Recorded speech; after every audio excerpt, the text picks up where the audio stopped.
motivation des apprenants est un aspect fondamental dans l'apprentissage des étudiants, notamment dans des cours à distance. Donc, pour favoriser cette motivation-là, différentes stratégies peuvent être mises en place. Par exemple, vérifier si le cours ou la formation précédente a été réussi avec succès. Maintenir un contact régulier tout au long de la formation. Maintenir l'intérêt intellectuel des étudiants avec le contenu et la formation. Vérifier l'intérêt pour la matière du cours. Dans le même sens, on peut faire émerger les objectifs personnels des apprenants et voir dans quelle manière ils peuvent être liés aux objectifs du cours. Inciter les étudiants à faire le point sur leur motivation en lien avec le cours est une autre façon de les motiver. Faire partager les expériences de travail et de loisirs afin de personnaliser l'apprentissage est une activité qui est motivante pour les apprenants. Pour motiver les apprenants, on peut aussi leur proposer des activités qui sont signifiantes. Permettre aux apprenants de choisir parmi certaines modalités pour la réalisation d'activités d'apprentissage ou d'évaluation est aussi une source de motivation. Dans la mesure où un étudiant autonome est motivé, l'accompagner à développer cette autonomie-là peut être gratifiant et motivant pour les étudiants.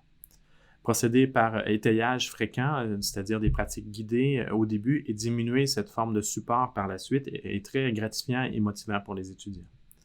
Adapter le niveau des difficultés en fonction de la progression des apprenants est aussi une façon de rendre le processus d'apprentissage très motivant. Sur le plan méthodologique, proposer des outils est une chose, mais si on évoque ses propres usages de ces outils et méthodes en précisant les productions personnelles et les avantages qu'on peut en tirer, peut inciter les étudiants à adopter et à utiliser ces outils et méthodes. Motiver les étudiants, c'est aussi leur fournir des formes de gratification.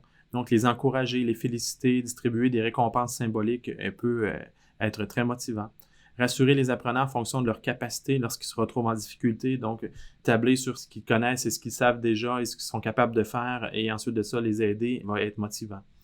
Donner aux apprenants le droit à l'erreur et se servir de l'erreur comme un moyen de développement et fournir des rétroactions rapides en incluant des commentaires formatifs et positifs est très motivant pour les étudiants. Il arrive parfois qu'on doit intervenir auprès des étudiants qui sont démotivés ou qui sont sur le bord de décrocher. Dans cette situation, lorsqu'on intervient, on devrait axer sur les motivations intrinsèques de l'étudiant. On devrait aussi recentrer sur son projet de formation. Donc, qu'est-ce qui l'a amené à suivre cette formation-là, remettre en contexte, est-ce que c'est pour exercer tel métier ou peu importe. Et on devrait rappeler aux étudiants la pertinence et les bénéfices des apprentissages à réaliser en fonction de leur but personnel et professionnel.